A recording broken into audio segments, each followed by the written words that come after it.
City Council, but your service to the city of Des Moines goes far beyond this most recent term. You've been a champion for Des Moines since the first time you joined the council after your election in 1998. It's safe to say this city wouldn't be where it is today without the many contributions and decisions you have helped shape in the 23 years serving on the Des Moines City Council. On behalf of the council, we want to thank you for your service and for being a relentless advocate for our city and the residents you have represented. We are fortunate that you will continue to be engaged with the city, helping us continue to develop solutions through your ongoing leadership with the Housing Solution Alliance. Chris, we've got a little something we want to leave you with to recognize your time. There you go. Well, you can't. If you like. It kind of represents your ward and the city. Just a small token of our appreciation. Oh, I love it. We have Snooky's malt shop. I'm giving these away. I don't have any. You don't. Now you. So I have a special mayoral recognition, and basically kind of says the same thing, but I want to present this to you on behalf of all of our council and the city staff who you've worked with for many years, and thank you for the time and dedication and your family and having them all here. So I will turn it over to you.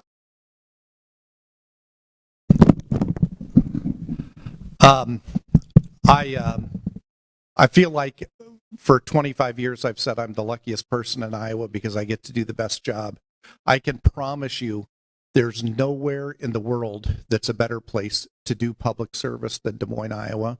It is a community filled with people that want the best for themselves and their neighbors, and they do everything they can to make this community that way. So you always, when you're an elected official, feel like you're in partnership with all the people you're working with. You're not fighting with them. You're not working against them. It's all a partnership and an effort to try and make this the best place it can be. And I know that we have a great community, and people that live here love it, and we have so much to be proud of. And I'm so thankful that I had a front row seat to watch all the things that have unfolded since I first ran. And on my first campaign brochure, it said, "We live in Des Moines." And I don't think that anybody says that anymore, because there's so much good that is happening in this community for people of every age and income. We have a great community to call home, and I'm so thankful for it. If you'll give me a second to introduce my family that's here. I have two girls that live in Chicago. They're not here. One works for Principal, so she's part-time in Des Moines, and the other is a nurse delivering babies today in Chicago. But my kids that are here, Nick is the oldest son. His son, George, turns 1 in about 10 days, 12 days. And he's the one that deserves and gets all the attention. My son, Jesse, is number 3. Jesse's right here, wave. My daughter, Ellie, is the baby. I want to say something about each of them, and then I'll introduce my dad, don't worry. One of my favorite stories of the last year or so is that my son said, "Oh, I ran into somebody that asked me if I was related to this guy that's really involved with the city." And Jesse and all my kids have gotten used to that because I've been around for a long time. And Jesse was like, "Oh yeah, he's my dad." And the guy was like, "That guy couldn't be your dad. He's like your age." And of course they were talking about his brother, who's also involved in the city. And it was a good reminder that maybe it's time to pass the reins of a new generation. I'm now the forgotten one, but I'm really proud of the 3 kids that are in Des Moines and my 2 in Chicago. Nick has been the president of one neighborhood association in Waveland Park. He's an officer, I think, on the board of Waterbury after he and his wife moved across the freeway. My son, Jesse, works in Des Moines for a nonprofit, Bravo. He's an officer of the Beaverdale Neighborhood Association. My daughter, Ellie, if you want any evidence of how long I've done this, about 4.5 years after I joined the council, Ellie was born, and she just finished her first semester teaching at Des Moines Roosevelt this year.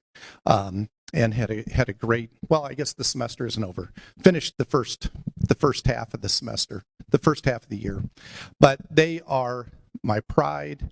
It's time for all of us that have done this for a long time to open ourselves up to a new generation of leadership. I will miss this dearly. Everybody that asks me, I say the same thing to. I'm scared to death. I've never really gotten comfortable with what's my next mountain to climb because I love this. If you stick around today, you'll hear me talk way too much about a couple of agenda items because it's really important to me that this city gets things right. The last thing I'll say is the generation that raised me. My dad was born on East 29th next to a Des Moines Park, Grandview Golf Course. He was, I've heard him talked about at funerals and celebrations because he was a caddy over there. And because he backed up to one of the greens, he knew the course probably better than anyone. He ended up being a state champion, junior champion, and grew up with less than, any of us would want to grow up with. But he gave everything for us kids. My first election, I think I raised like $1,400 or $1,500. It was a short election, and I think all but $50 came from guys he grew up with that he reached out and helped me, people from all over the city. And he lives in Des Moines over in Beaverdale still. And I just want to thank you for the life you gave me.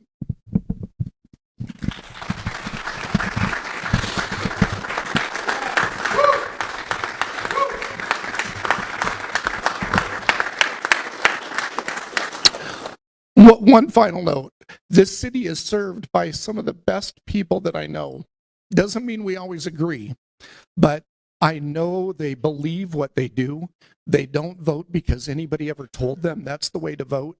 They vote and they work on things because they really have the best interest of the city. And I don't have to agree with them to respect them deeply. In fact, some of the people that I respect the most are people that I disagree with the most. And I just want the city to be very confident that our future is in good hands. And I'm really, really proud that I was able to work with this group, to learn from them. And we have a great council. You've heard me say this, and I really believe it. We have the best mayor in America. She works harder than anybody I know. She's wise and committed. And we are so lucky to have her. And the last thing that I'll say is the people that I just talked about that get to lead and be on TV and lead this city are not the people that deserve the credit.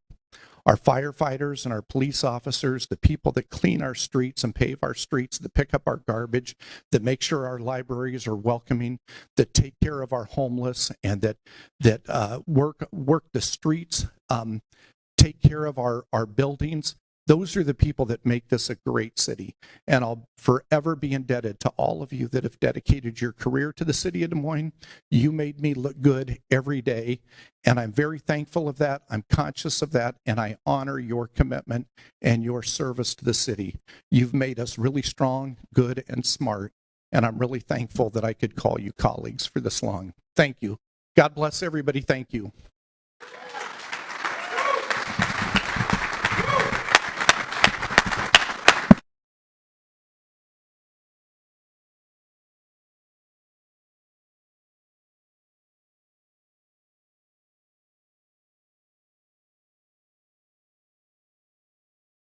Chris, are you still going to be at the dunk tank? I'll be outside Slinkies. Oh, good guy.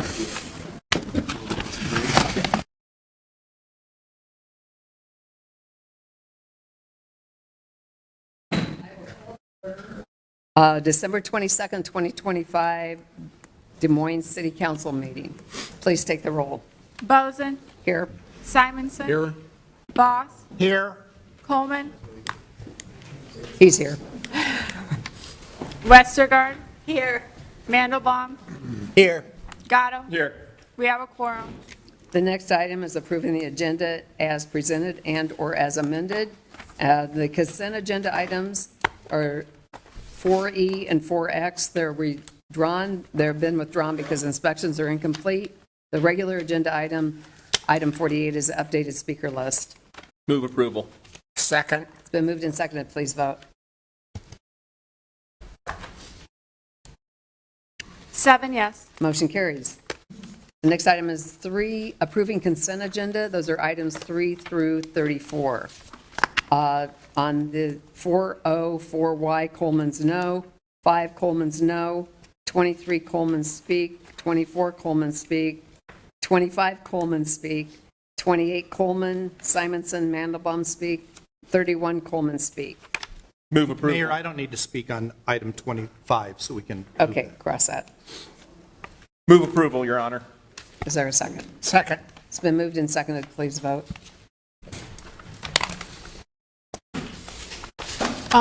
There was a speaker. But I think we're pulling She, on Or 20. my button. she's able to speak on we pulled it, the item that she's going Okay. to speak Yeah. on. Can you change my button? Yes, the button. Right. The second. It's been pulled, so Okay. There you go, Linda.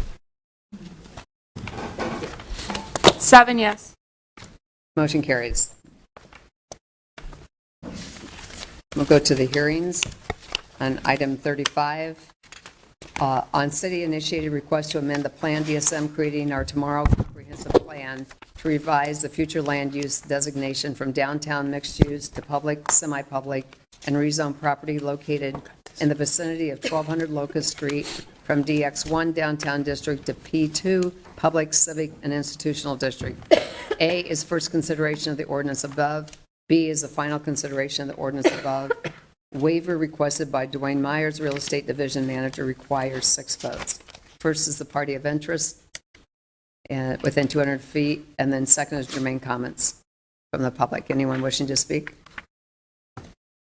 Seeing none, I'll move item 35, 35A, and 35B. Second. Been moved and seconded. Please vote. 7 yes. Motion carries. Item 36 on city-initiated request to amend the Plan DSM, creating our tomorrow comprehensive plan to revise the future land use designation from public, semi-public, and parks and open space to downtown mixed use, and rezone property located in the vicinity of 602 Robert D. Ray Drive, including the Argonne Armory Building and a surface parking lot from P2 Public, Civic, and Institutional District and P1 Public, Civic, and Institutional District to DX2 Downtown District. A is first consideration of ordinance above. B is the final consideration of ordinance above. Waiver requested by Dwayne Myers, Real Estate Division Manager, requires 6 votes. First, party of interest. If not, any germane comments? Seeing none, I'll move item 36 and 36A and 36B. Second. It's been moved in second. Please vote. 7 yes.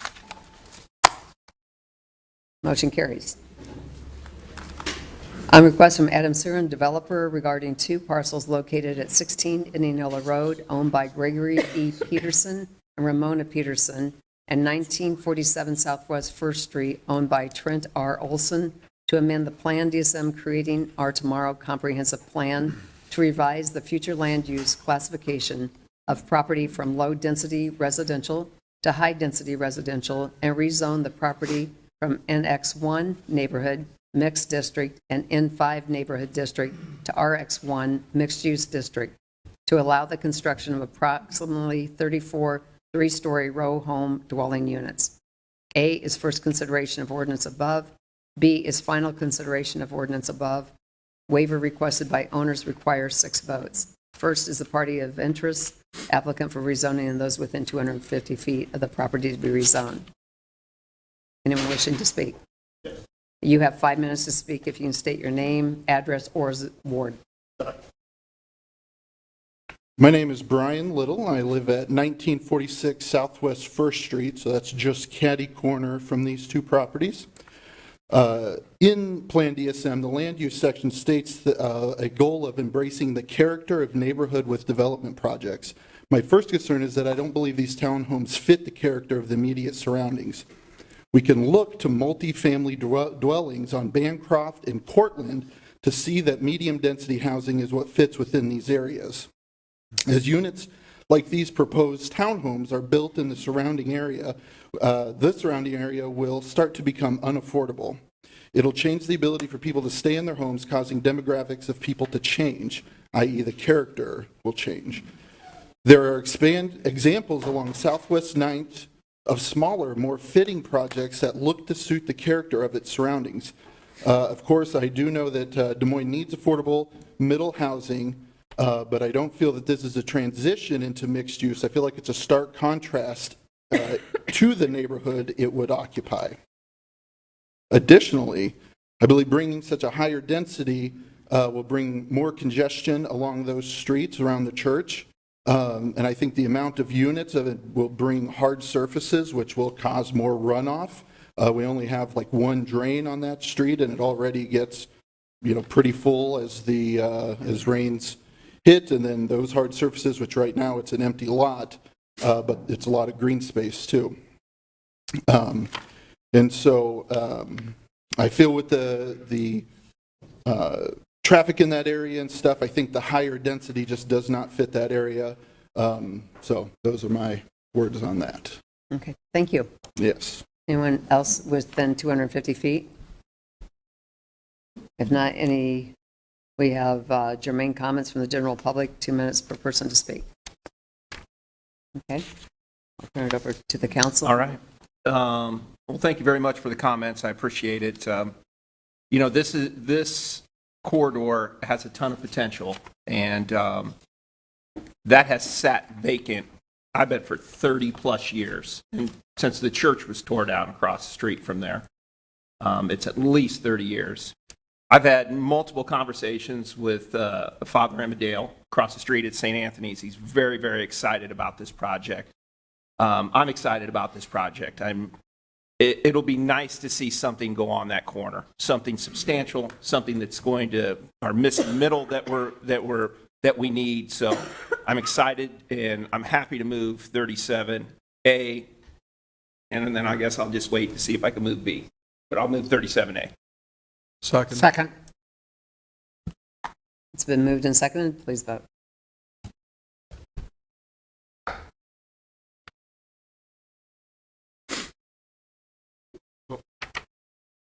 Seven yes. Motion carries. I will move 37B. Second. Okay, it's been moved and seconded. Please vote.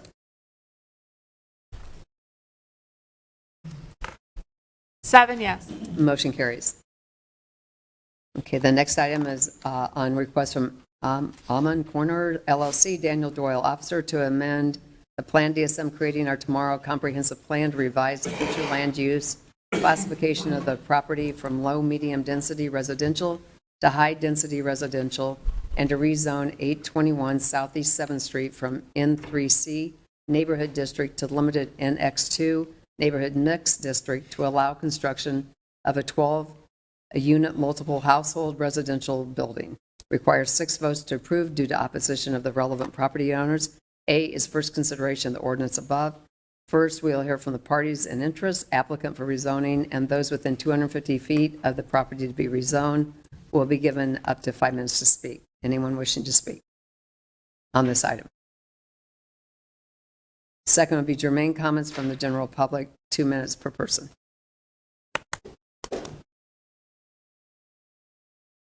State your name and address or ward. Jeff Gaddis, Civil Engineering Consultants, 2400 86th Street, Unit 12, Urbandale, Iowa. I did send off, I assume maybe you guys may have gotten your email, but I did run some prints where I sent, I believe, every council member, if you want to pass those around. You want to move to receive and file documents? Is there a second? Second. All in favor? Aye. Aye. Yeah, those are exact copies of what was sent off to you. Obviously, we're looking to develop a 12-unit apartment complex on a very small infill lot with some unique architecture, and we do have the architect with us here today to discuss some of those unique features to fit on an infill lot. This area we kind of envision as changing, transitioning from what it once was to what it will probably be between the downtown and East 14th corridor. We're working with staff on should we get approval for the site meeting all the restrictions, in fact, installing some additional paving and parking to meet the site requirements within, for the ordinance or to match the ordinance, obviously on our bill in the city right of way. If you have any questions, I know enough about the site to be extraordinarily dangerous. Is there any question, any discussion from the council? Okay, thank you for your information. Yeah, I was gonna, I think Dan's an architect, so he's going to speak to that. Dan Drendel, Slingshot Architecture. My address, 4800 68th Place in Johnston. I'll just supplement what Jeff was saying. So we have researched through the comp plan, and this neighborhood has vacant lots and infrastructure to infill on, prime candidate to densifier housing stock. This project is a flat B type building with 12 units on this infill lot to try to bring in densification without exceeding a missing middle scale. Some of the things that we provided for you guys, some comparisons against or in context with other houses on the block in that frontage, and how we're seeking to use materials on the building that are accomplishing both zoning goals of materiality in flat B buildings, but also referencing some of the contextual elements there, and really trying to balance increasing scale while still staying at a scale that's respectful to the neighborhood. We're also immediately off of bike trails. We're providing more than minimum parking, and we're also within walking distance to the bus line. okay, thank you. Yep. Maybe it would be helpful for the people watching in here just to see an image of it. Here's an extra copy.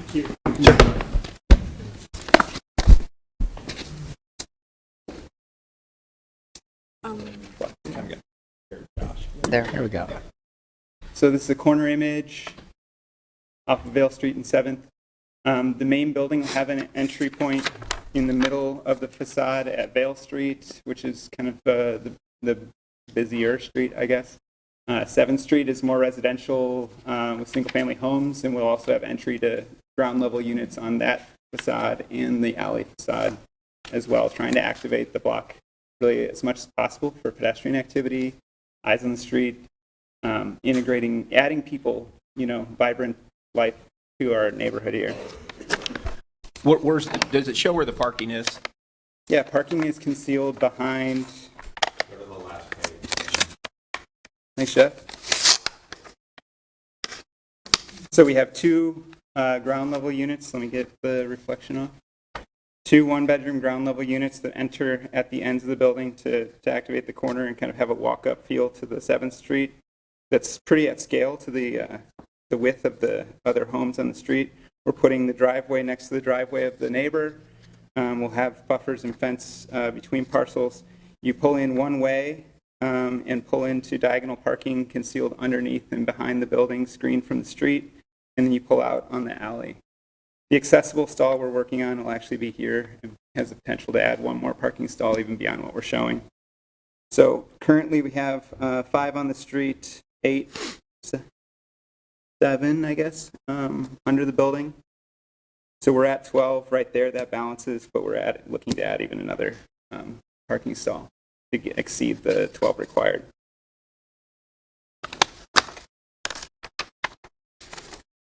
This is the Vale Street facade. This building type of in the zoning code is allowed to be 120 feet long. We're limiting it at that, but we're also breaking it up into 2 massings, so it actually feels, even more at scale than some of the brick buildings in like the neighborhood or in the in other neighborhoods. And then this diagram just shows the site, another parcel that's been rezoned across the street that's looking to add similar density. And then the dash line, the trail on their levee, and the other yellow line on that is the bus line in the neighborhood. So, Dan? yeah. Which direction is the 24 unit? Directly to the south across the street. Directly to the south. Oh, And it would where be there's a trailer there, right?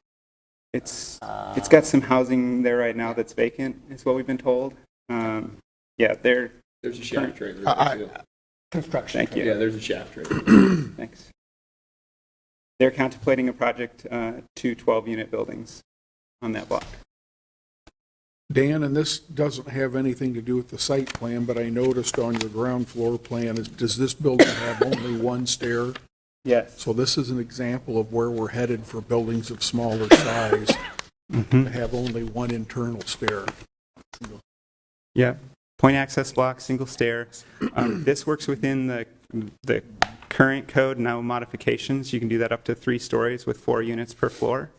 But we're kind of setting up for conversations that are happening in other cities to even go taller with some other modifications to the code. Thank you for pointing that out. I missed that piece, but I think single stair is, I mean, that's where other communities are heading, and I hope we'll have the flexibility and figure out how to make it work as we learn from other communities around the country that are already doing that. Okay. Any other questions? Any other speakers? People of interest, have they been able to? This is the people of interest. It is. No, these are we already called for the people that. This is the applicant, right? He's the applicant. Yeah. Oh, okay. Yeah. Go ahead. I just Go know ahead. there's other people Okay. that's sitting out there that they We'll haven't find gotten up, so I don't know if they're speaking or not. Go ahead. Daniel Doyle, 601 Forest Avenue with Amen Corner. We're really excited about this project. As we discussed in the project before this about missing middle, I think this really helps solve that need that, as I've talked to other people in Des Moines, there's a real want and a need to solve that here. So we're excited about this project and here to answer any questions. Any questions? I think. Any other questions? Okay. Thank you. Thank Was there anyone wishing to speak on this item within 250 feet? If not, we'll open up for germane comments. If you wish to speak, if you want to come up and state your name and address.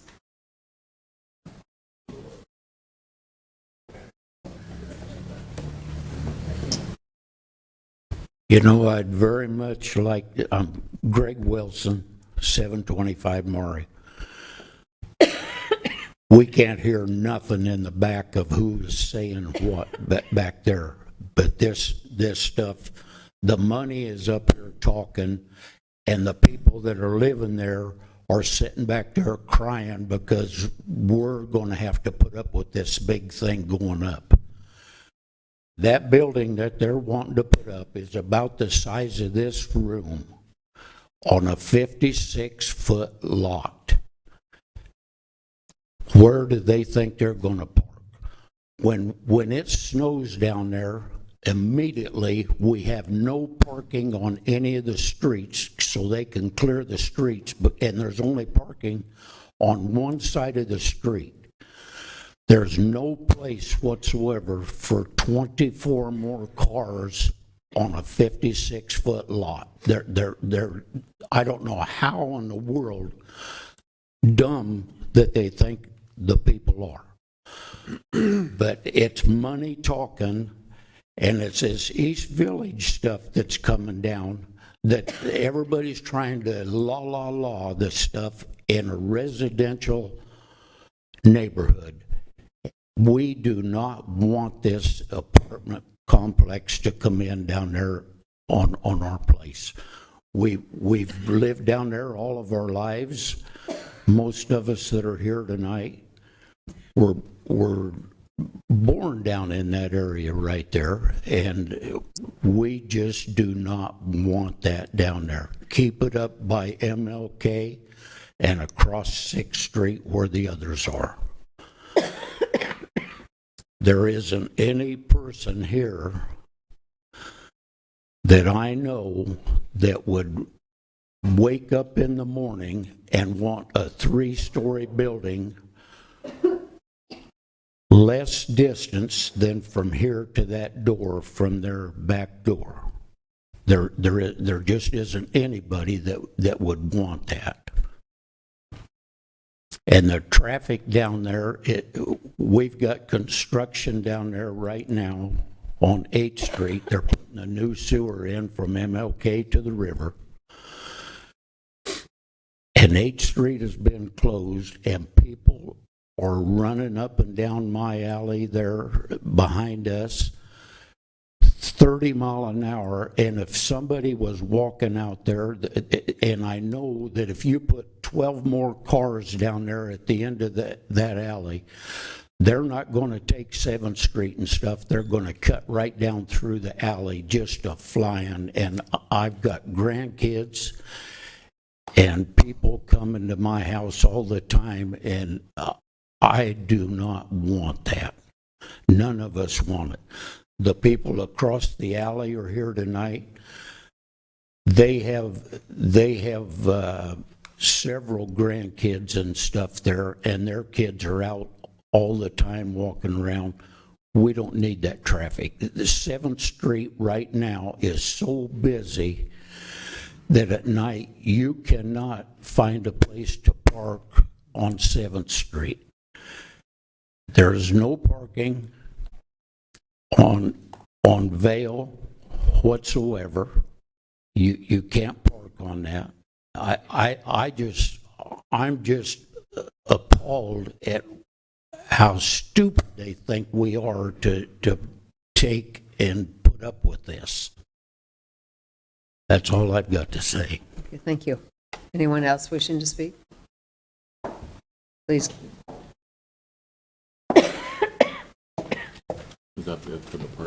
Parties Are of, these germane or no? yeah, right, I think we go, Parties of interest. parties of interest, I think we still had some, so why I'm don't, sorry. yeah, you can just wait a minute. If you want to come up. My name is Giselle Rodriguez. I live on 815 Southeast 7th. And we have the same concern about this building. We do have grandkids in there. We are pretty safe. We all know the area around. We are talking about 24 cars at least, but whoever has a teenager is going to have an extra car. So at least 36 cars extra on that neighborhood. It's way too much traffic for us. I feel like we are not looking into the consideration that there is going to be no parking spot. We are going to have to be dealing with our children not being safe because many people is going to come, like my neighbor said, 30 miles per hour or more. I feel like this is just not safe for our neighborhood. We should keep it residential, not commercial. I do have an in-home daycare in there, and like I said, I mean, we don't have any issues. I have been living there for the past 17 years, and I think that this is just not right for us, for any of my neighbors. Everybody feels the same way, that we are not going to be safe. We're going to have to be dealing with all the traffic. Yeah, they're setting it up nice and neat right now, and they're not looking into when they are not going to be able to, let's say, they're going to put a couple in there, but then they're not able to pay the rent, they're going to move somebody else in there. We're looking for a lot of people on that tiny space, and we do not want that. Thank you. Thank you.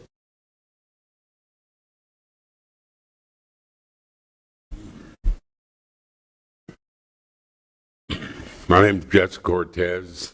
I live at 817 Southeast 7th. They want to build this thing right next door to my house. It's residential down there, and with the 3-floor thing, that would block the view of everything where I couldn't come out and see nothing. So I don't think they should have it there anyway. Down the street on Southeast 6th, you have a lot of these new high-rise apartments and stuff, but the parking, you have cars parked all over, all out in the street and everything. When snow plows come, they can't plow and everything like that. So I'm against the whole thing. If they want to build something like that, I'd say move on up the street on 6th Street or somewhere around there, because there's not enough parking around where we're at now. And there's cars all over the street, even now with what we got down there. Then they're going up with another, like a 12-row housing thing or something. And where they're going to park, I don't know. And then with this building going up, there's going to be a parking problem. Thank you.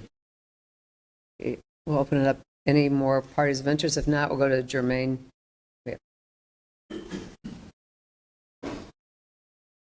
Yes, my name is Bonita Hurd Harris. I live at 806 Southeast 7th Street.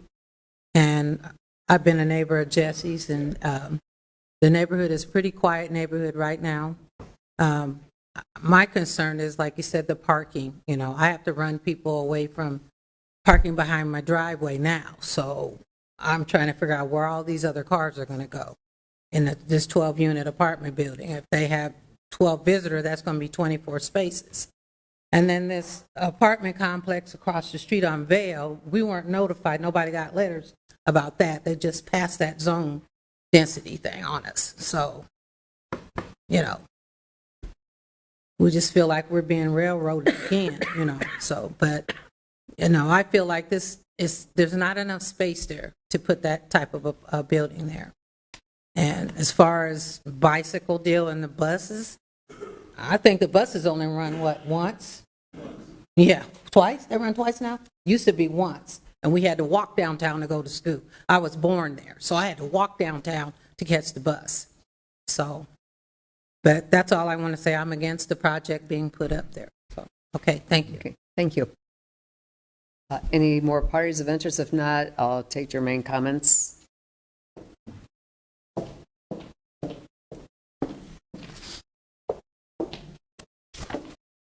Mayor Bozen, members of the City Council, my name is Carol Maher and I live in downtown Des Moines in Ward 3. I renew my request that we require multifamily housing to have indoor bike storage. This will help mitigate concerns that people have regarding parking. This is right off a bike trail. As a renter downtown, I don't have indoor bike storage. My bike is in my unit. It's not good. If you make it pleasant for bicyclists, you will have less cars that you need in your life. So we should require that projects such as this provide indoor bike storage for residents so that you can mitigate some of the concern that residents have regarding parking. Thank you. Anyone else? If not, we'll open it up to the council. I appreciate the resident concerns, and I appreciate the fact that the applicant, I think, came and addressed the biggest concern I heard was parking, and there are 7 stalls underneath the building, 5 that are being added is what I saw, and maybe an additional one. So there will be a parking stall for each unit. I think that is adequate. There's additional on-street parking neighboring. That's always a concern in changes like this, but it seems appropriate for a development like this and in an area where there are 2 directly adjacent, 2 dead-end streets nearby. So in terms of the traffic concerns, there's not a high volume of traffic on this corridor. This is an appropriate amount of development and density. This whole neighborhood, and I know change is hard. You know, the city has invested significantly in making the Market District successful. This neighborhood is directly adjacent to the Market District, and I think an appropriate place to have kind of a step down where we're going to have very high density in the Market District and transition to middle density here. And my understanding is directly across the street. We've already rezoned properties consistent with this type of density in that area. I think this is appropriate, and I am comfortable moving item 38 and 38A, and then pursuant to Rule 42A, since this requires 6 votes, I would also move to waive the second and third reading. Second. Any other discussion? So moved and seconded, please vote. 6 yes, 1 no. Motion carries. The next item is 39, a request from Bobby Brown and Casey Brown, contract buyers, to rezone property located in the vicinity of 1233 10th Street from N5 Neighborhood District to limited NX1 Neighborhood Mixed District to allow the property to contain up to 8 residential dwellings. Requires 6 votes to approve due to the opposition of relevant property owners. A is first consideration of ordinance above. B is final consideration of ordinance above. Waiver requested by applicant requires 6 votes. First will be the parties in interest, applicant for rezoning, and those within 250 feet of the property to be rezoned will be given up to 5 minutes to speak. Parties of interest? Hello, my name is Nicholas Warren. You can call me Luna. I live directly south of this property at 1227 10th Street. Since this developer purchased this property, I've had quite a few issues with them. They've left a large amount of dirt in the street. When they started creating a driveway, they left a large pile of dirt in my yard all summer long, as well as lumber that they had not used, like discard lumber, literal trash in my yard, until someone notified the city and they were asked to move these things. So far, the developer has done very little to update the property. I do not anticipate them being a good landlord. They don't live in Des Moines. I think that this is simply them wanting to maximize their profits and not really caring about the neighborhood. It seems like a common theme here in Des Moines that there's not enough parking, and that is no different on my street. There's only parking on one side of my street. We're a lot of families in my neighborhood, lots of multiple vehicles per family. I don't think adding additional apartment, duplex, tiny apartments is going to really benefit the neighborhood in any way, except for financially for the property owner. So I really hope that you consider not approving this and leaving it as single-family homes. Thank you. Thank you. Anyone else wishing to speak within the 250 feet? If not, we'll open it up for germane comments. I think. Is the property owner? Okay, let's have them speak first and then you can.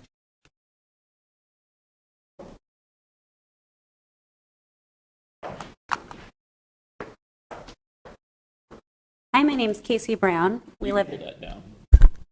Sorry, I'm short. Hi, my name's Casey Brown. I live at 1443 Northwest 66th Avenue, Des Moines, Iowa. My husband, Bobby Brown, is with me. We are the property owners there at 10th Street. I apologize. I have a presentation that I sent to Sarah Yoshi, but I see she's not at this meeting, so I have images if you would like me to email them to somewhere to be displayed. Just kind of speaking on behalf of the entire project.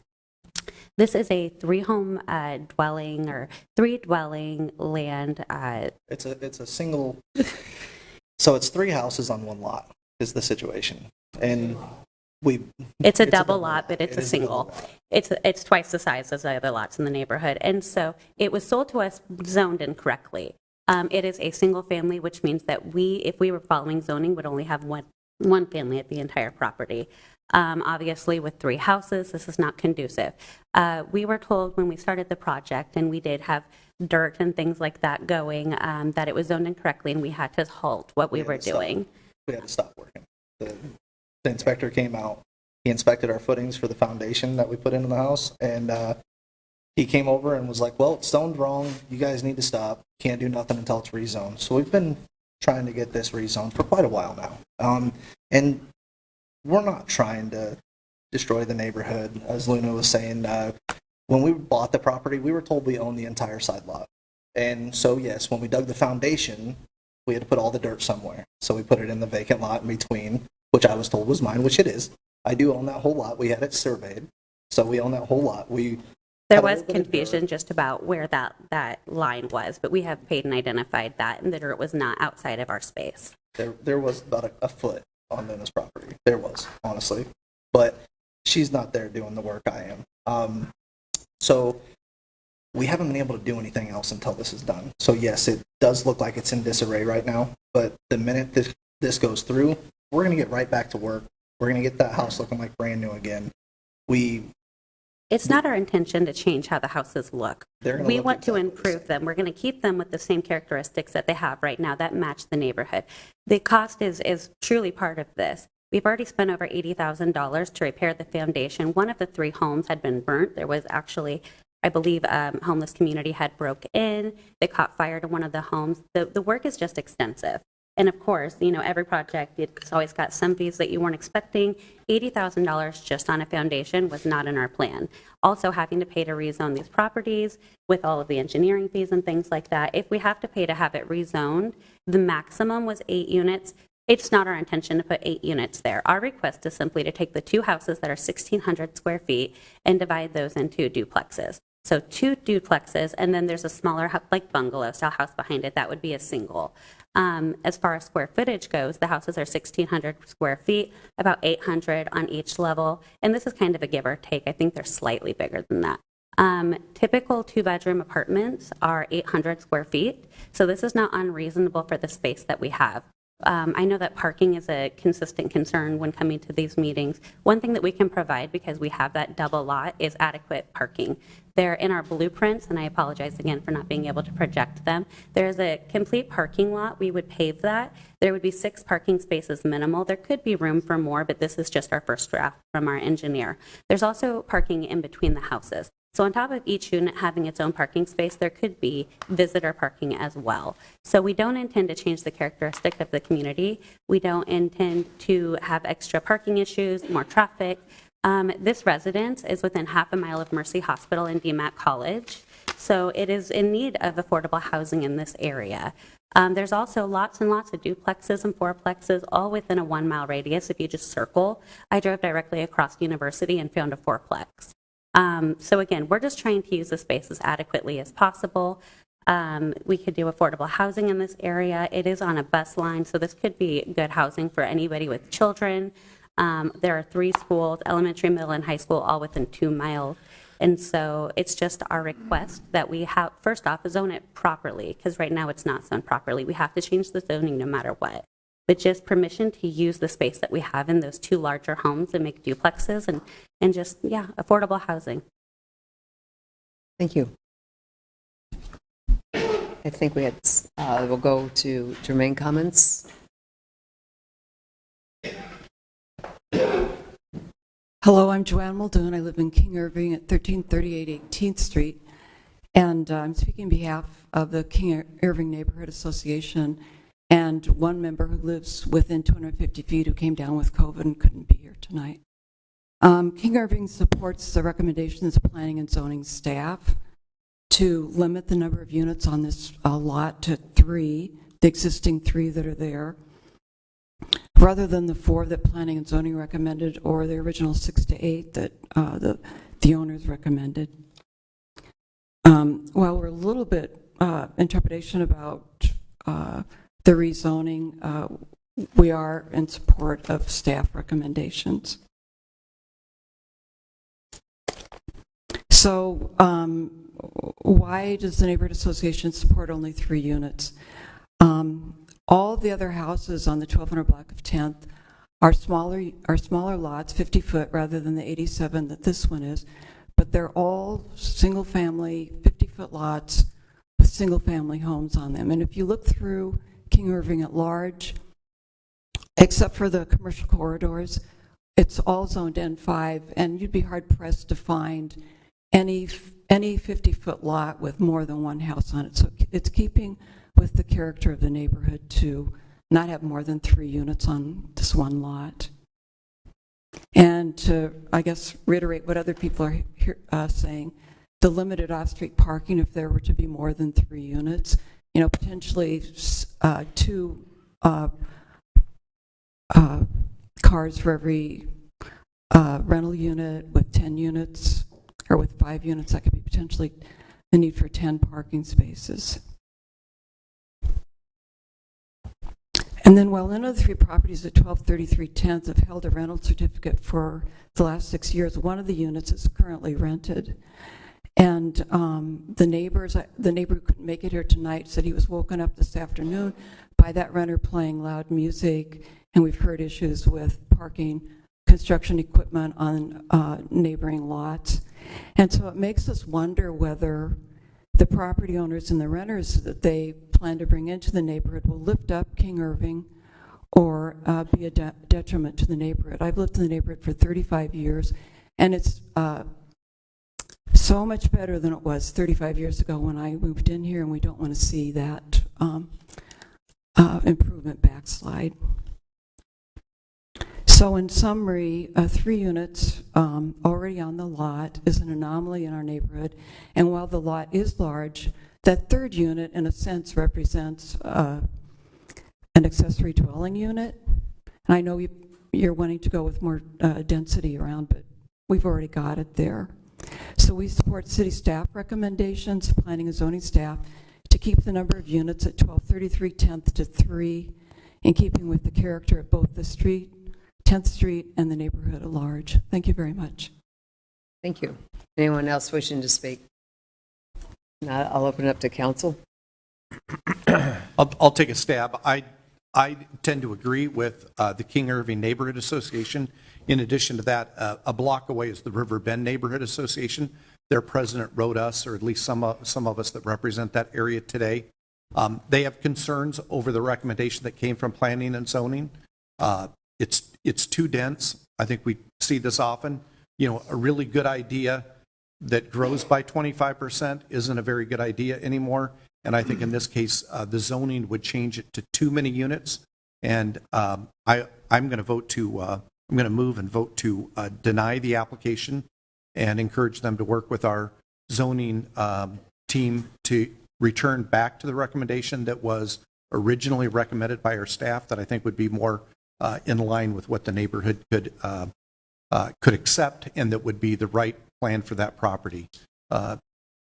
Making it available for 8 units is just way too much in one residential area. I've been up and down that street a couple of times.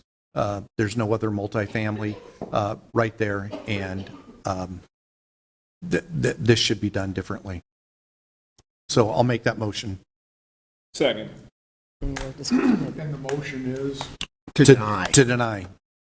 Do they have to rezone to get to 3? My understanding is they need zoning fix to be able to proceed, and maybe Cody or somebody. Thought there was 3 houses already. There's 3 houses on it, and they want to make them duplexes. I think that she had mentioned earlier that it was miszoned. I'm not quite sure that's the way our staff or attorneys would characterize it, but I do think to improve 3 buildings on the parcel, they need clarification of zoning. Yes, Mayor and members of City Council, Cody Christensen, Development Services Director. The property in its current state is allowed to have 3 structures. It's considered legal non-conforming. In order to legitimize the continuation of having 3 residential dwelling units on the property, it does need to be rezoned. And if the intent of City Council is to have it rezoned to allow up to 3, but no more than 3 dwelling units, then the appropriate action would be to deny this request and instruct staff to work with the property owners to negotiate conditions that are acceptable, that align with that recommendation. That's I hope the way I characterized it, and that's what I meant. Yeah, I just didn't fully understand it. It's complicated when you have 3 parcels on one. Right. I have a couple other questions, and I mean, I'm going to support Councilmember Coleman's, but I just want to learn a little bit more. So this is on a double lot today, right? Is that correct? In 87. Yeah, it's a double-sized lot that has 3 structures on it. So could they, without coming to council, split this into 2 lots, one with 2 houses, one with 1, and then have 4 units by right, in the sense that they'd get a single family with an ADU, and then they could have another single family and an ADU? Or would that not, like, is that, The property could be split. It would be a little challenging with the layout of the structures that are there. Conceptually, the property could be split to have a primary dwelling and an accessory dwelling unit on each lot.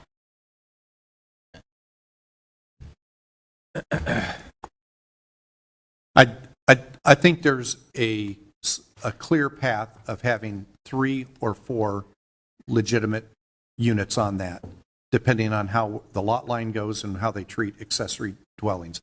I don't know that the second building on, if you divided the lot and there'd be 2 buildings on one, I don't know that the second one meets all the requirements of ADUs, so I'm hesitant to say. State law allows a lot to be subdivided once. However, they have to be legally conforming sizes to put the buildings on. The best path forward for this owner is to rezone the property. And that sounds like something we would support. Yeah, the feasibility of a work with lot them split to would be reason. challenging. Yeah. Okay.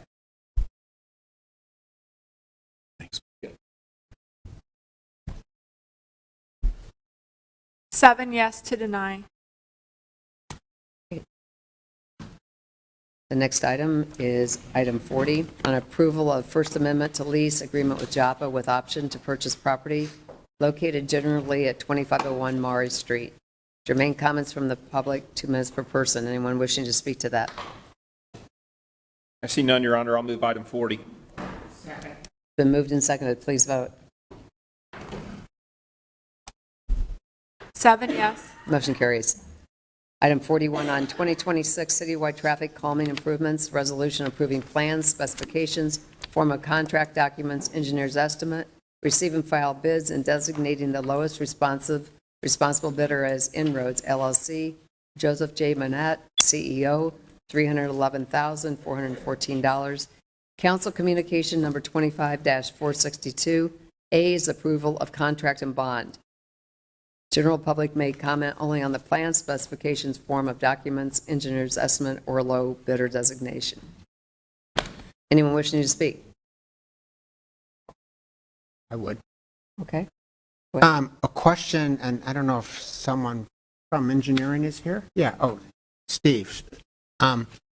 So my question is, I've been in other cities that have speed humps, and they don't have a sign on a post that says it's speed hump. So I guess the question is are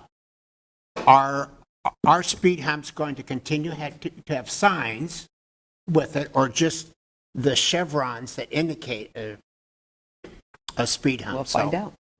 I think if we didn't have the signs, it would reduce the cost of the speed hump, and we can do more speed humps. So, how much? Well, before you answer, I would agree that we'd love to do more, but we can talk about on Porter where we had to put more signs up because they weren't happy with the signs where we put them and how we put them. So to get rid of all the signs completely, I'm that just could be saying a other challenge. cities. But go ahead. Yeah. Okay, go ahead. Honorable Mayor, members of the City Council, Steve Neighbor, Des Moines City Engineer, Des Moines resident. And so to answer the question, our practice is to put the speed hump warning sign with the advisory 15 miles an hour at each end of the series of speed humps. So we don't put them at every single speed hump, but it's as we generally put these in a series, to try to calm the traffic on the corridor. So I think this says, like, I think there are 3 planned for Cottage Grove, and so there'd be, 5, is it 5? So But there may only be 2 signs, one at each 2 end. signs. Yeah. Well, thank you for clarifying. Yep. Okay. So. Okay. Move 41 and 41A. Second. It's been moved and seconded. Please vote. And I will note there are going to be a lot of happy neighbors on Cottage Grove who've been waiting for a while. Like I said, we could put the speed humps on every street. Yes. Where the speed people are Pretty going, much. because that's all we hear about is speed. Well, that's what Detroit 7 has yes. done. Okay, motion carried. Item 42 on Ingersoll Avenue, improvements from 31st Street to 35th Street. Resolution approving plans, specifications, form of contract documents, engineer's estimate, receive and file bids, and designating the lowest responsible bidder as Shakar Engineering PLC, Chandra Shekhar, President, $4,579,672.91. Gotta get the 91 in. Council Communication Number 25-466A, approval of contract and bond. Any comments on this? Seeing none, I'll move item 42 and 42A. It's been moved and seconded. Please vote. 7 yes. Motion carries. Next item is 43 on Jackson Basin water quality improvements, resolution approving plans, specifications, form of contract, documents, engineer's estimate, receive and file bids, and designating the lowest responsible bidder as Elder Corporation, Jared R. Elder II, President, $1,782,306.10. Council Communication Number 25-463A is approval of contract and bond. Any comments on this one? Mayor, hearing none, I'll move 43 and 43A. It's been moved and seconded. Please vote. 6 yes, 1 abstain. Motion carries.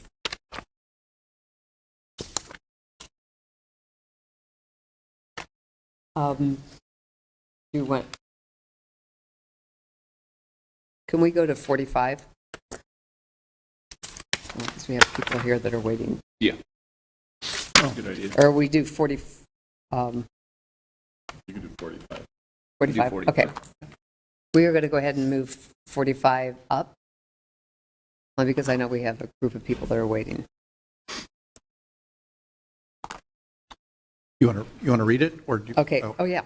Naming of footpath within Glendale Cemetery for Sergeant Anthony Tony Beminio. I asked for this to be on the agenda. I did ask the mayor if a couple of other people could speak that could tell the story better than I could, so I'm going to not say a lot, but I would like to thank the manager and Mr. Ben Page, our director of parks, two really great people that made this happen with an extension of the path that's around Glendale Cemetery. I'm at the cemetery a lot. My mom and my wife are buried not far away from Sergeant Beminio, and I was there today. 9 years ago, Sergeant Beminio was killed. Some of us were on the council at the time. It was a horrific day. Personally, so many of us were just scared because of the unknown. Was there somebody hunting for city people? What was going on? It was a very scary day. And in my neighborhood, not far from where I live and not far from Glendale Cemetery, Sergeant Beminio was killed defending the city on night watch, ambushed by somebody near the corner of Urbandale and Merle Hay. And because he's buried there, because he was a really, really stellar public servant, and because he gave his life for all of us that live in Des Moines, I thought that it was a fitting tribute for one of the last things that I did to make sure that was recognized. And I would welcome his chief, his current chief, and anybody else that would like to make a comment.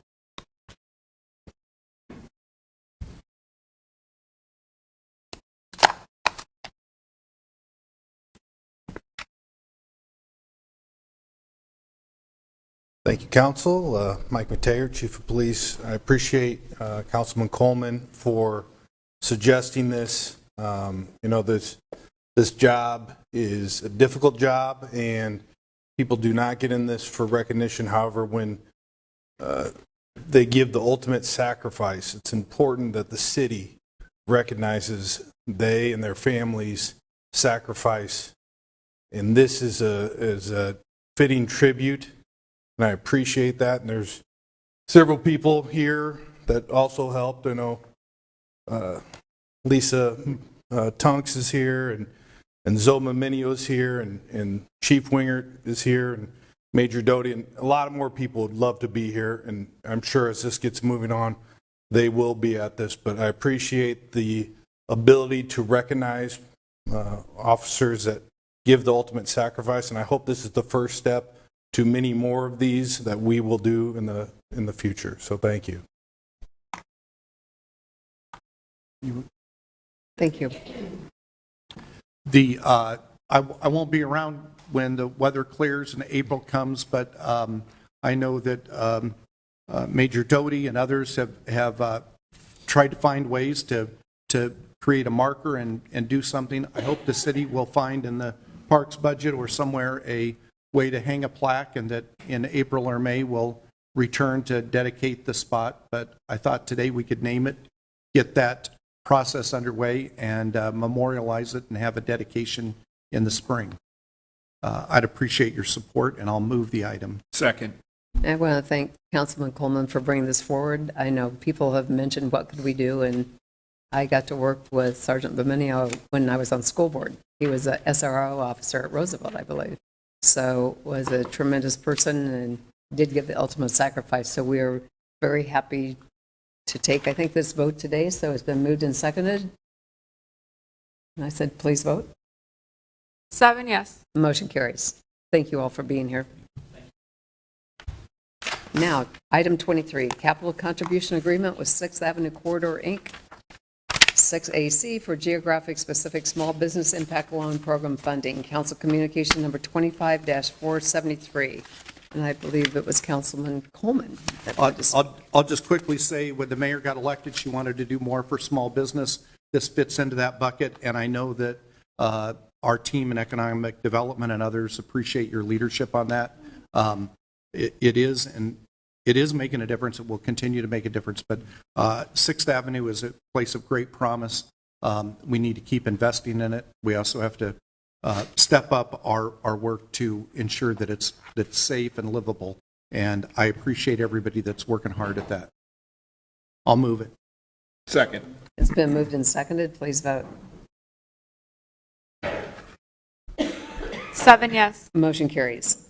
The next item is 24, receive and file a good neighbor agreement between the North Des Moines Town Hall developer and the Riverbend Good Neighbor Advisory Committee. Council communication number 25-468, Councilman Coleman.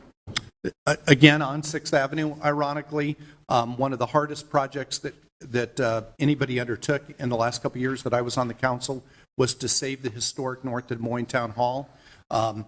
It's under construction. It's no longer a pipe dream. The footings are laid for the housing and the food hall. It's a great project. Nonetheless, all of us know, Josh, acknowledged it earlier, change is hard. So one of the ways that we've tried to deal with this a couple of places in the city in Ward 1 was to establish a good neighbor agreement. Mike Baldus is here. I'm not quite sure anybody else. A lot of them are out of town, but we went through a process with the support of neighborhood development, and the good neighbor agreement is before you. Cuckoo and Frank Levy, that are the primary developers of the project, have been great participants, and I think this will be a good tool to ensure that communication stays open and that there's a set of rules that both sides have kind of agreed to on how to develop it, how to manage it and operate it over time. I think this is a really good model. The council and the city needs to be pro-development. We need to make these projects easy, but it's the council's job to make sure that we make good projects easy and bad projects die.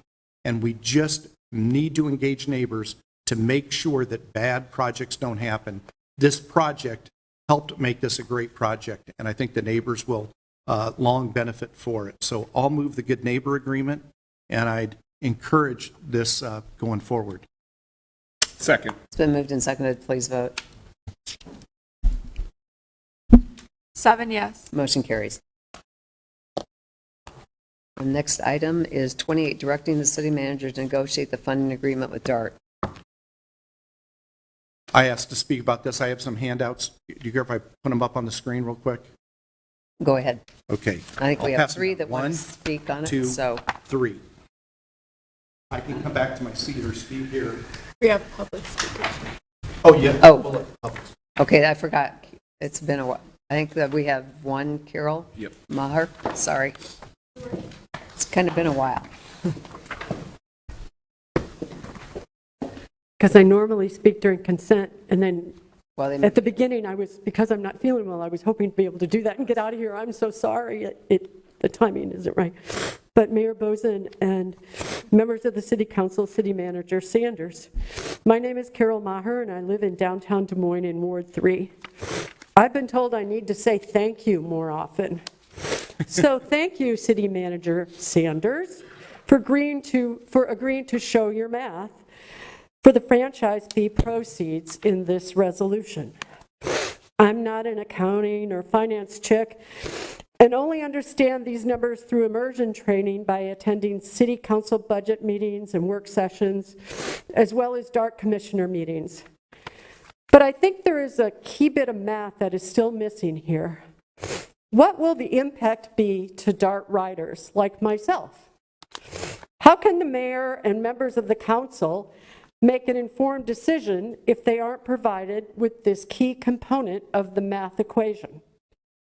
As part of Reimagine DART, all member communities required a 10% service cut, and Des Moines demanded an additional 5% reduction to its services, resulting in longer wait times on many routes, especially on the south side. What will happen to DART routes in Des Moines when using 70% of the franchise fee no longer covers our bill from DART? Why isn't the other 30% being put in a reserve fund for use in the out years? Is that really over-taxation, as you imply? Or is that just good governance? Thank you once again for this level of transparency, but the spotlight is still on DIM until the full impact to the property taxpayer and DART riders is disclosed. I'll hang up now and listen from home. Peace on earth. Thanks. Thank you. Anyone else wishing to speak? If not, I'll turn it over to council.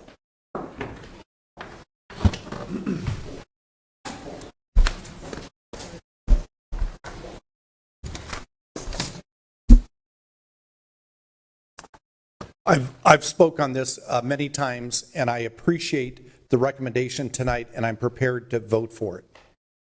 Probably surprises some because I don't necessarily think 70% is the right number, and I'm sure that there are some people that think 100% is probably the right number, and I'd maybe be 50%.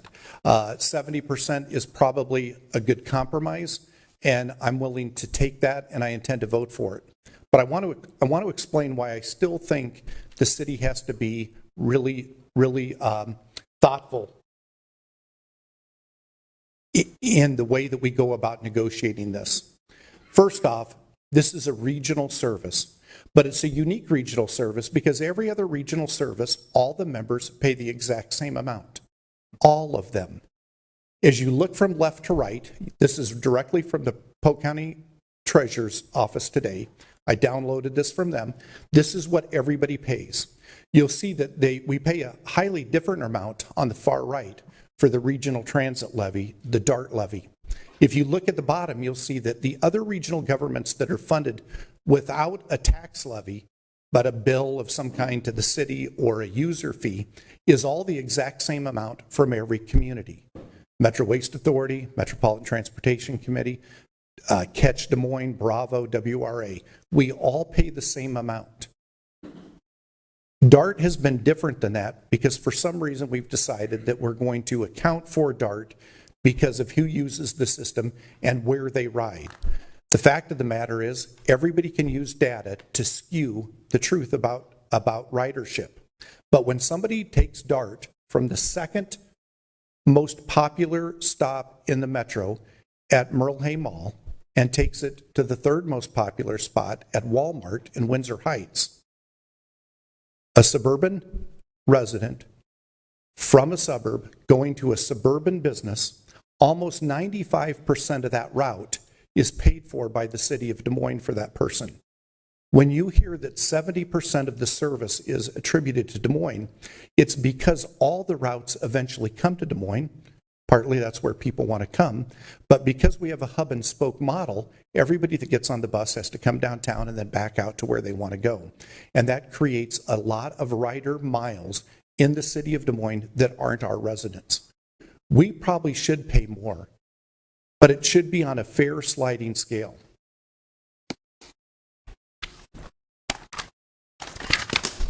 The second thing I want to show you, dang it.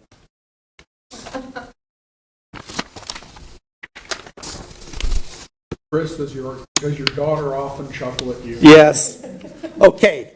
Do you have two of the same documents? No. Okay, somebody pass me one.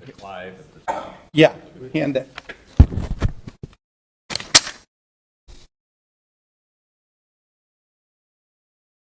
I just want to show you as we put into context here, again, off Polk County taxpayer, Polk County treasurer data. What this shows you is what the tax bill would be for a resident of Des Moines compared to the suburbs. This is for a $300,000 assessed house. We pay taxes on a little less than 50% of it. And the far right column shows what is the percentage increase that Des Moines is over our suburban neighbors. Clive is the lowest. As you look at this, we pay 51% more than this. And if you wonder why we struggle to get people to build starter houses and second houses for families, a lot of the answer is right here. We have to control our cost, and we have to spend money in the ways that our residents most value it. The closest community to us is Windsor Heights, and we're still 25, almost 26% higher than them. By the way, this is before we account for the solid waste fee, the sanitary sewer fee, the stormwater fee, the franchise fee that we just raised. At the bottom, you'll see that the voters voted for the Des Moines school bond that will take the Des Moines school bond back up to where it was, I think, Connie, in 18 or 19, back to that level. But that will all distort these numbers in the coming years.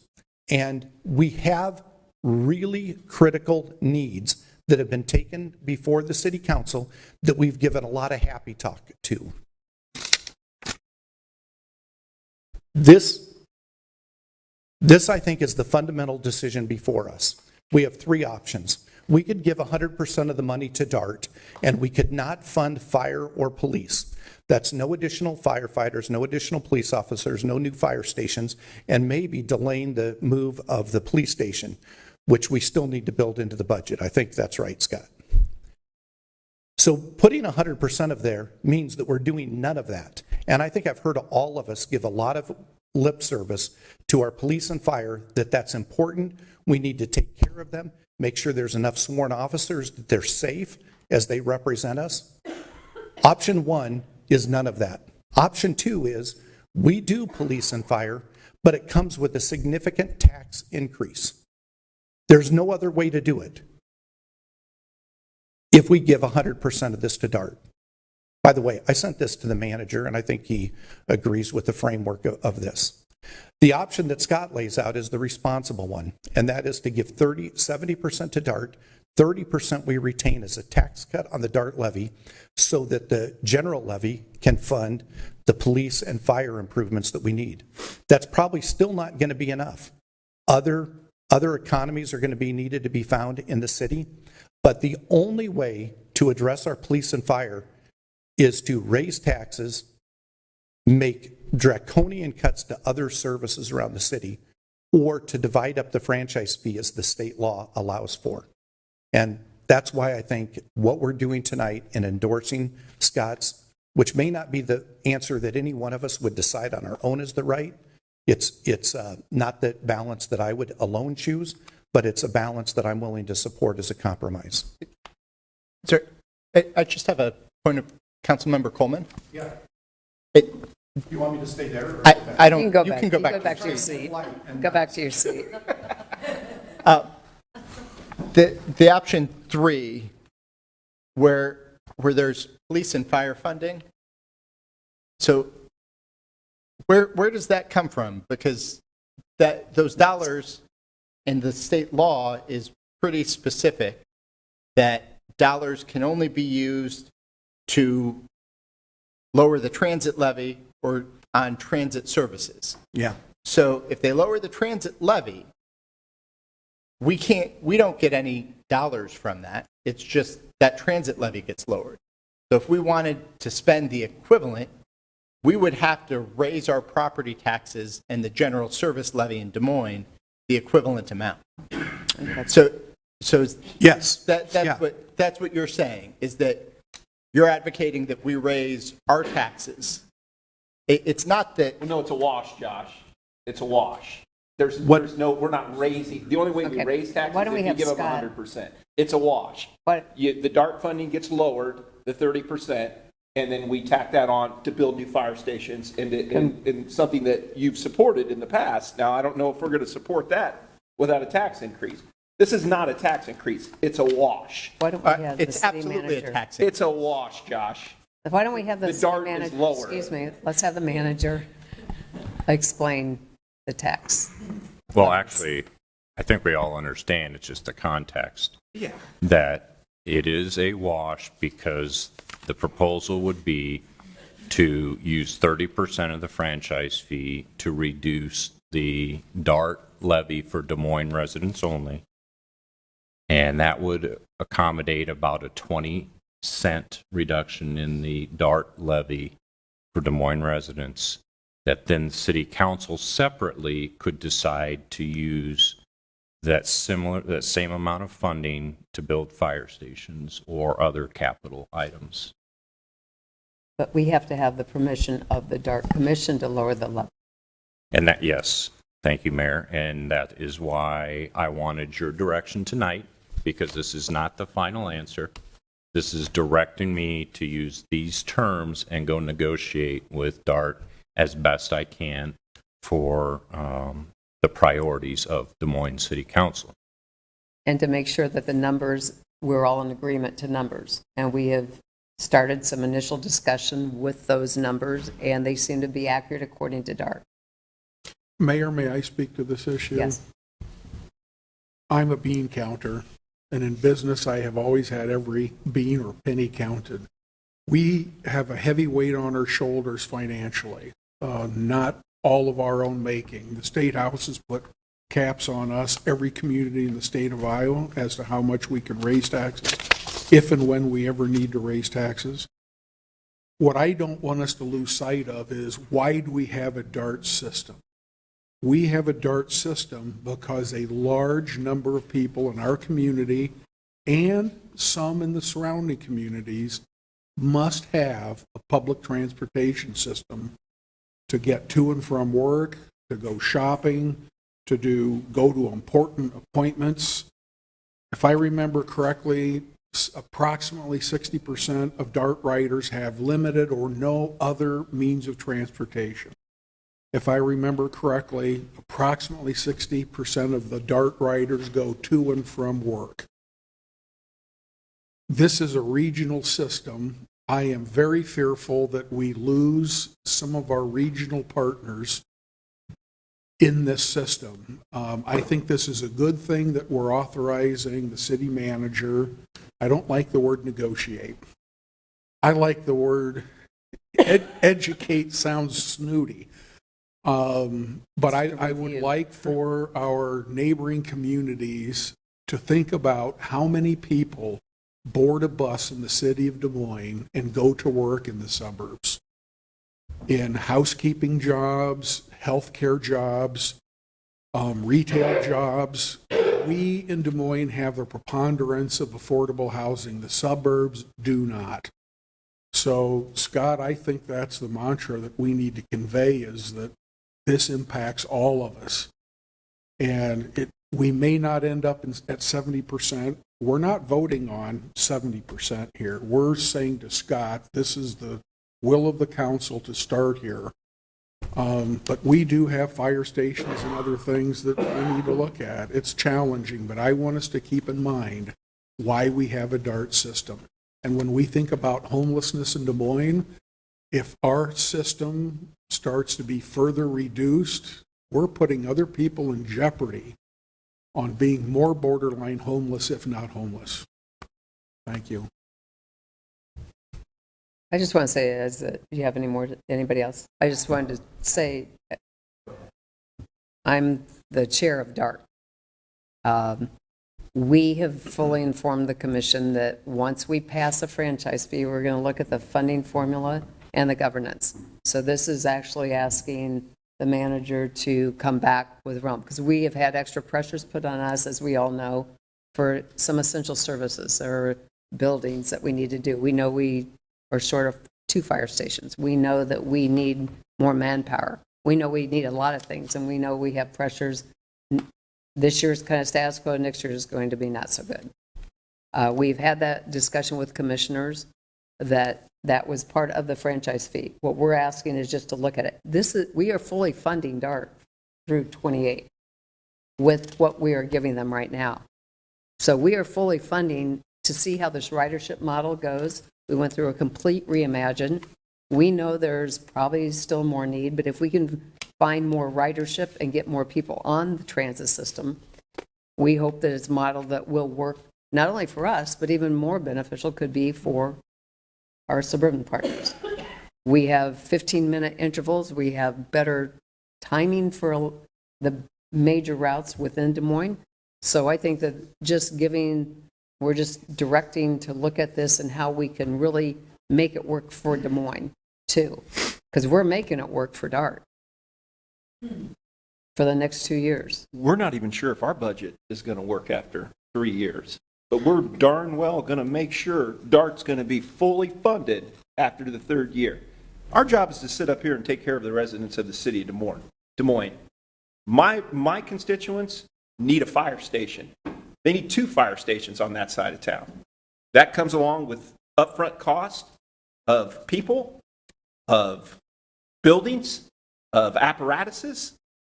I'm all about funding this, but I'm not all about funding it so Altoona's levy rate can go down in 3 years, or other communities can contribute less to DART because we have more ridership. You said it right, Mike.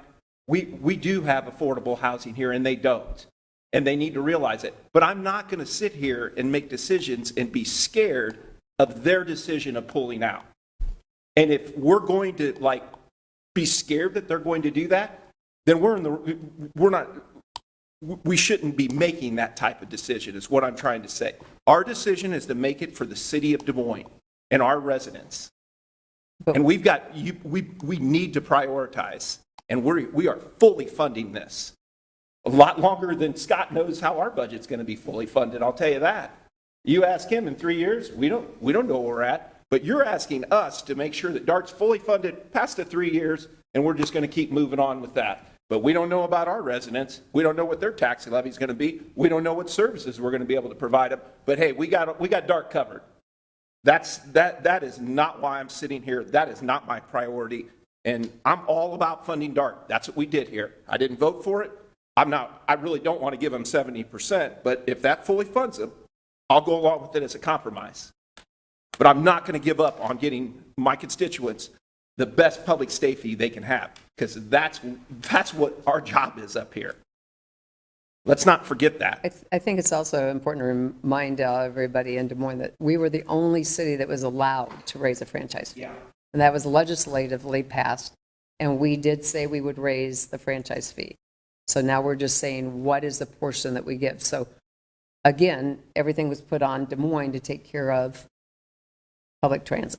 And Mayor, if I may add one other comment, it seems strange to me that we agree to a fee structure and then we have a study. We now have the study. So I think it's reasonable to assume that we should be able to negotiate and just see how can we work together now that we know what the system looks like. And we will also then, in this time period of you're putting things together, be able to understand how the new model will go in place. We'll have a better understanding of how the services are being taken care of for people and see their needs, and are we covering those? So I think, Councilman Mandelbaum, did you want to say some more? Yeah, I just wanted to share some thoughts on this. And Mayor, I appreciate the way that you've framed this up and all of the work. I think the work that went into Reimagine DART was important work. And I appreciate, one of the things I appreciate is that at a minimum, this provides a 2-year ramp, and we're meeting our full obligation based on this level for the next 2 years. I do have some concern. My understanding of the budget numbers, I'm not sure.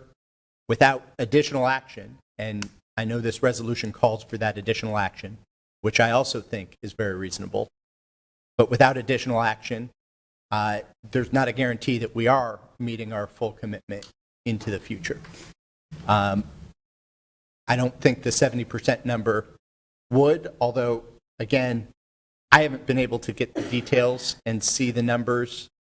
So I don't want to say with certainty at this point, but based on my knowledge of that budget and what 70% would be, I think there's certainly a risk that just at that commitment, without changes, and again, I think it's appropriate that we ask for changes, and it's appropriate that they consider those changes, and I'm more than happy to support the manager and you in working towards that change in the funding formula.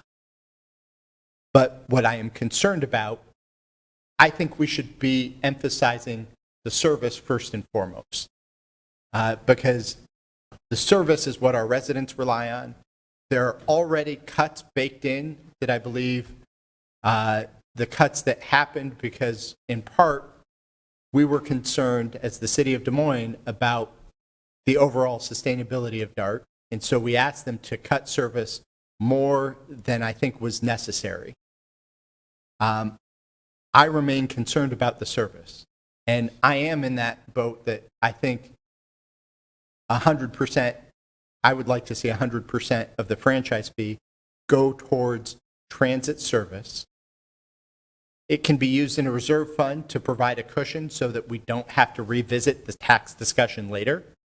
That's one of the concerns that previously was the position of this council, was that we wanted more than 2 years stability with DART. And I think the franchise fee can help provide that.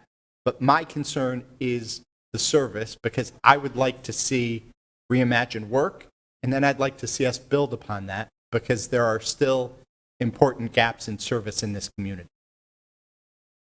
I recognize that it is a negotiation, and if we're successful in working with the suburbs, although I don't think some of the rhetoric and the way that we have gone about this in the past, and the way that some of the things that have been said on this dais tonight helps us negotiate successfully with them. We are all in this together, but we've had communities who have looked at some of the same numbers that Councilmember Coleman put on the chart, and that number is going to go down for two of those communities to zero, right? Bondurant and Pleasant Hill are pulling out because they felt that they were paying too much still as it is when we were trying to work with them. And at the end of the day, when they pull out, we can cut the service, doesn't save anywhere near the amount of money that is lost to the system, which means everyone else has to cut more or pay more to make up for them leaving the system. That either hurts the folks who rely on DART and rely on that service, or it hurts our residents who now have to carry a slightly greater burden of that system to maintain it. So it's important that we don't cast blame, and we approach this negotiation, or call it whatever you will, approach the discussion about the funding formula to try and get folks bought in, because they're dealing with different budget problems, but they're impacted by the state just like we are. The state's made it harder for them to do their jobs. They're in a slightly different position. They don't have the same tax-exempt amount of property. They don't provide the same service that we do with those tax-exempt properties to the greater region. But they are, at this moment, dealing with some of the same issues from the state and some of the same challenges. So I hope we keep the service front and center. And then I also hope that we're honest about this, because, you know, some of the way of the framing on the question on property tax cuts, I mean, option 3 is going to require the folks sitting up at this dais to vote to increase the City of Des Moines property tax levy. What you were talking about was 20% if it's, or 20 cents if it's the equivalent of what goes down. We are going to have to vote to increase our property tax rate. And if you looked at that document that Councilmember Coleman provided, the place where there is the greatest discrepancy is at that city rate today. And the ask is to vote 20 cents to increase that. Now, my support for police and fire isn't conditional one way or the other on cutting. Like, I'm willing, if that is the need and that's the only way that we can fund that in the budget, I'm willing to support those fire stations because I've made that a priority. And it's not contingent on cutting out from DART. My support for those fire stations is unconditional, right? I'm going to work to find support for those fire stations. And it's not only going to be if we scoop some of the franchise fee. I'm going to work to support that regardless. So I think it is important that we continue these discussions. I get that this is a first step, and I'm willing to work towards it. But I don't think that was, I think we need to be careful, and I think I'll close. We need to be careful about some of the things that we're saying and how we frame some of these things, because I don't know that it is consistent with the legislation that exists in the statutory framework, and I don't want us to be getting in trouble in that regard either. Okay. Mr. Foss? I'll be brief. I support the city manager and the way item 28 was drafted, and with that, I'll move 28. Second. It's been moved and seconded. Please vote. 7 yes. Motion carries. 31 is the receipt of Des Moines Waterworks budget for calendar year ending December 31st, 2026. Was this another one? That was Chris. Councilman Coleman. 31, it was 25. It was a different one. Which one is it? It's 31, the waterworks. I'll move 31. Second. Been moved and seconded. Please vote. 7 yes. Motion carries. I believe we are at 44. This one is council policy on compensation for the positions for mayor and city council members in the future. Try and leave things better than you found them. One way that we haven't been very successful is managing the process and politics of making sure that the pay for council members is appropriate and fair. I'll defend each of you every day because I know you work way harder and put in more hours than what the job rewards are financially. And so while we can't really pass a blanket policy for what pay should be, we can pass a policy that improves the process. And so I've tried to be transparent. The manager and clerk, mayor, and especially our city attorney have taken a careful look at this, and it's been through a couple of improvements, and I appreciate that a great deal. Each of you have read it, but for the public, what it says is that we will abide by the state law, which says that you have to vote on any increase as an ordinance when it, for each increase that happens. And that this proposes that in the summer of even number years, the clerk, manager, and attorney would have roles in putting a roll call on the agenda, tying the council's increase to the professional salaried individuals inside the city. For what their increase would be, ours would be. It will not tie anybody to vote for it or against it, but it will put it on the agenda so the process is simplified. And after doing this for 23, 24, I think 25 budget cycles, I would say this could be an improvement for you. I'll never benefit from it, but I'd suggest that this is a really transparent, fair way to go about it. Thank you for doing this. I've asked, as a business owner, you got to try to take care of your employees and do, and I'm just like, I'm not looking for more money for this job, but I know the next person that sits here, I know how much time I take away from my business. I know how much time Mike retired from his business to be there. Linda retired from hers. This is a full-time position. Granted, we don't act like it is, but I mean, we do act like it is, but it's not treated as it is. Yeah, there's multiple, I mean, this lady will call me at 9:30, 10 o'clock at night. She never sleeps. I mean, she's working constantly, all the time. And so this is something where the future councils can look at. They can vote on it every time, whether you want to vote a compensation or whether you just say, no, we don't want any other different compensation. But at least it's on the agenda in the even years, and then everyone can take a look at it. And it's based on a percentage. So I think we did it one time since I've been on here in 12 years, and it was like a 10% raise I mean, it was just silly because we didn't do it for 10 years. So this will give it a consistency. It's hard for the personnel committee to go through that. Like I said, this is a part-time position, and the at-large and the mayor are our personnel committee that's got to go through reviews of city clerk, city manager, the city legal, and their hands are full. And then to come up with some of this stuff, I think this just puts it on a better rotation that everyone can take a look at it. It's for future councils, and we'll see what we can do. I'm happy to move 44. Any other discussion? If not, please vote.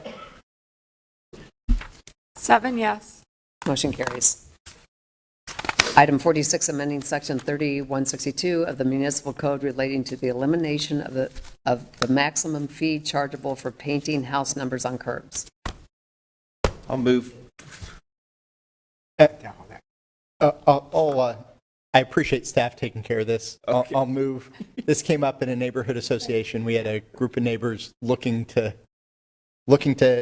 do this, and apparently they were trying to be by the book and noticed that there was a limit to the $10 fee in city ordinance and couldn't find a painter who would do it for that $10 fee. And actually, it's nice to have it on the street. So you can Right. see. I didn't know that people did it anymore. Right, so Probably because we're they happy couldn't do it. to get this fixed, and then Laura can work to get those licenses out the door and find painters willing to do this. So I'll move item 46. Second. True story, I was in Moved and college. seconded. My dad right here, I called home and said, I'm out of money, I need money. And he said, I knew a guy that paid for college painting, signed, numbers on the curbs.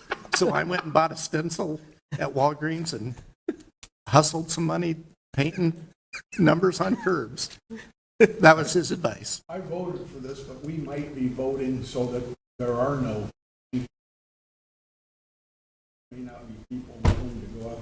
Isn't that Right, yeah, even though it gives the opportunity if they choose. Yeah, You're right. Or the band boosters or the athletic boosters, or do it as a fundraising thing, the Boy Scouts or whatever could do it. Before we finish, can I move 42A to waive the second and third reading?